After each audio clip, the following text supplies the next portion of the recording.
Hello বন্ধুরা, সবাই কেমন আছো? আশা করি অনেক অনেক ভালো আছো আর আমিও অনেক ভালো আছি। তো এখন টাইম হয়ে গেছে 9টা 48। Welcome back to my Bhaswati Sundarban লাইফে সবাইকে জানাই অনেক অনেক স্বাগত আর ভালোবাসা। তো আজকে ব্লগটা একটু দেরি করে শুরু করলাম, সকালে উঠে কাজবাজ করতে করতে আর ভিডিও করতে পারলাম না। তো বাচ্চারা চলে আসলো, ওদের পড়াতে বসলাম, ওদের পড়িয়ে ছুটি দিলাম, দিয়ে আমি ভাত বসিয়ে দিয়েছি। আর এদিকে দেখো অঙ্কিতা আর আমাদের পাশের বাড়ির অতনু, ওদের দুজনকে ভাত দিয়ে দিয়েছি। ওর ঠাকুমা শাক রান্না করেছিল, তো শাক দিয়ে ভাত দিয়ে দিলাম। আর আমি এখন রান্না করব, তো চলো কি রান্না করছি শেয়ার করব। তো দেখতে থাকো, সঙ্গে থাকো, পাশে থাকো। এদিকে ভাতটা বসিয়ে দিয়েছি আর এদিকে দেখো কালকে মাছগুলো ভেজে রেখেছি। এদিকে কাটলাম ঢেঁড়স। তো রান্না করছিলাম, তো ভাতটা সবে ফ্যান ঝাড়লাম আর তরকারিগুলো কাটছিলাম, তখন হঠাৎ করে শাশুড়ি মা দাদুদের বাড়িতে গেছিলো, সেখান থেকে এলো। তো বলল যে কুমড়ো তারপরে সবজি টুকটাক, আমার বড় মাসি শাশুড়ি আসবে গোসাবাতে, আর আমার শ্বশুরমশাই মানে জমির কাগজপত্র নিয়ে যাচ্ছে গোসাবায়, তার জন্য মাসির কাছে সবজি পাঠাবে। তো তার আমি বাজারে গিয়ে দিয়ে আসলাম। তো শাড়ি, তার জন্য আবার শাড়ি পরতে হয়েছে। আর আজকে না ওয়েদারটা দেখো একদম নরম, কিন্তু ভাতটা তো হয়ে গেছে আর তরকারিগুলো করবো আর শেয়ার করবো, চলো দেখতে থাকো। পুঁই শাক চচ্চড়ি করছি আর দিয়ে দিলাম কয়েকটা ট্যাংরা মাছ দিয়ে দিয়েছি। এদিকে দেখো মাছ আর পেঁয়াজ রসুন সব কাটা, আর এদিকে ঢেঁড়স দিয়ে রান্না করব ট্যাংরা মাছটা। আর ট্যাংরা মাছ 1-2 পিস পুঁই শাকের পাতায়ও দিয়ে দিয়েছি। আজকে না টুলে বসে বসে রান্না করছি, দেখো আমি কত উপরে আর মানে গ্যাস কত নিচে। তো চলো রান্না বান্না করে একবারে চলে আসছি। এখন চলে এসেছি, এই দেখো মুরগি ঘরে, মুরগিদের খেতে দেব। তো মুরগি না মানে অসুস্থ, তো একটা সাদা মুরগি তো কালকে মারা গেছে। তো মুরগি আর পোষা আমার আর হবে না, তো আমার হাতে আর মুরগি হচ্ছেই না। তো চলো এখন ওদের কালকে বাজার থেকে ওষুধ নিয়ে এসেছিলাম, তো ভাতের সঙ্গে গরম ভাতের সঙ্গে মিশিয়ে খেতে দিতে বললো। তো আর 2টো বাচ্চা আছে, তো ছাড়বো না, ঘরের ভিতরে রেখে দেবো। আর এই ভাত মাখানো মানে ওষুধটা ওদের খাওয়াবো। তো চলো বেরিয়ে যেতে পারি, বের করলে হবে না, তাহলে ভাতটাই খাবে না, ওষুধ মাখানো না।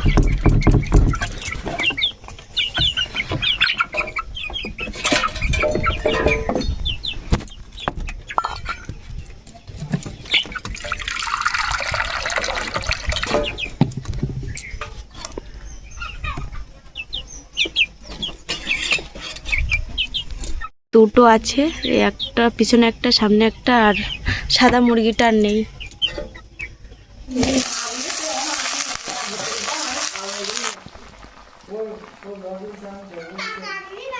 লাঞ্চ করব, তার জন্য 2টো থালায় ভাত বেড়ে নিয়েছি। আর এদিকে দেখতে পাচ্ছ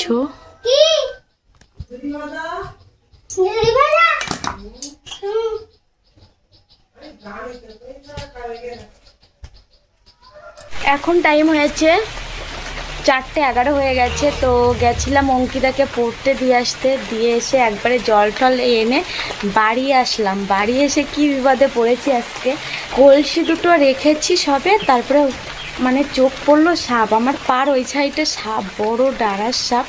তো দেখে তো আমি আর মানে কোথায় কি পা দিয়েছি, ছুটে চলে এসেছি বাইরে। তো তারপরে কত সময় ঘরে উঠিনি, তো এখানটায় দেখো বসে আছি। তো ওই যে ছুটে বেরিয়েছি, তারপরে আর ঘরে ঢুকতেই পারছি না ভয়তে। তো বাইরে বাইরে দাঁড়িয়ে দেখছি যে কোথায় গেল। এখানটাতে অনেক কষ্ট করে এসে এখানটা দেখো পা 2টো চেয়ারের উপরে, এখানে বসে বসে ফলো করছি যে সাপটা বেরোলো কি বেরোলো না। তো খুব ভয় লাগে আমার, সাপের ভয় প্রচুর করি। তো সে বিষাক্ত সাপ হোক আর এমনি যাই, কোনো সাপ দেখলেই আমার প্রচুর ভয় লাগে। তো আমাদের ঘরে যাইনি, তো আমাদের ঘরে দরজাটা দেওয়া ছিল, তার জন্য আমাদের ঘরে ঢুকতে পারিনি। আমার দেওরদের ঘরে গেছিলো, শাশুড়িদের ঘরে ঢুকেছে এখন দেখলাম। জানলা দিয়ে বেরিয়ে যেতে পারি, জানলা খোলা আছে 2টো। তো তবুও আমি এখানটা বসে আছি, আবার দরজার এই দিয়ে মানে দরজার এই দিক থেকেও বেরোতে পারে। তো ঘরে ঢুকতে না প্রচুর ভয় করছে। তো বাড়ি এসেছি অনেক সময়, বাড়ি এসে এই যে ভয়ে, আর ঘরে ফোনটা ছিল ঘর থেকে নিয়ে আসতেও পারছি না।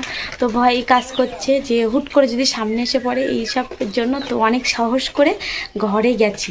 সাপটা যেই আমার দেওরদের ঘর থেকে আমার শাশুড়ি মাদের ঘরে গেল, তারপরে আমি আস্তে আস্তে টুকটুক করে অনেক সাহস নিয়ে গেলাম ঘরে, গিয়ে ফোনটা নিয়ে ছুট দিলাম, তারপরে আসলাম। তো আর আম নিয়ে আসলাম, এদিকে দেখো আম নিয়ে আসলাম, আমটা বাইরে ছিল যদিও।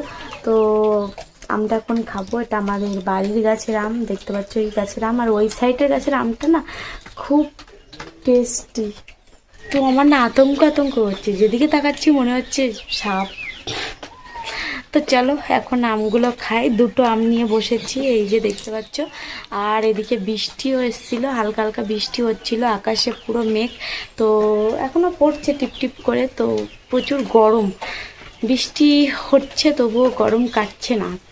তো চলো এখন আমগুলো খাই। আমটা কাটলাম, আর আমটা দেখো কি সুন্দর ভিতরটা। তো খেয়ে দেখি মিষ্টি কিনা। তো খুব সুন্দর মিষ্টি। তো দেখেই বুঝতে পারছো, আমের ভিতরটা দেখেই বোঝা যায় যে কোন আমের কি টেস্ট। তো হেভি টেস্ট। তো খাই, খেয়ে দিয়ে একবারে আসি। এখন টাইম হয়ে গেছে 8:45। তো বাচ্চাদের পড়িয়ে ছুটি দিলাম। আর বাইরে মানে ঝড় বৃষ্টি হচ্ছে টুকটাক, তার জন্য ভাতটা আগে খেয়ে নেবো, না হলে কারেন্ট যে কখন পালাবে তার ঠিক নেই। তো খেয়ে দিয়ে একবারে এসে গল্প করছি। খাওয়া দাওয়া করলাম এইমাত্র। আর অঙ্কিতা সন্ধ্যাবেলা খেয়েছিল, তার জন্য অঙ্কিতা আর খাইনি। আর আমি সেই ঢ্যাঁড়সের তরকারি, তারপরে শাক ভাজা ছিল, আর ওর ঠাকুমারা তরকারি দিয়েছিল পটল চিংড়ি মাছ, তাই দিয়ে খেয়ে নিয়েছি। আর ভেবেছিলাম কারেন্টটা চলে যাবে, তো এখনও যায়নি। আর ওদিকে ঝড় বর্ষাও থেমে গেছে। তো ওয়েদারটা বেশ ঠান্ডা ঠান্ডা ঠান্ডা ওয়েদারে বেশ লম্বা ঘুম দেব এখন। তো ঘুমিয়ে ঘুমিয়ে দেখো মোটা হয়ে যাচ্ছে দিনকে দিন। তো চলো বন্ধুরা, ভিডিওটি এখানে এন্ড করলাম। দেখা হচ্ছে নতুন একটা ভিডিওই। ততক্ষণ পর্যন্ত সবাই অনেক অনেক ভালো থেকো, সুস্থ থেকো। আমার এই ভিডিওটি দেখার জন্য সকলকে অসংখ্য ধন্যবাদ। Tata, good night.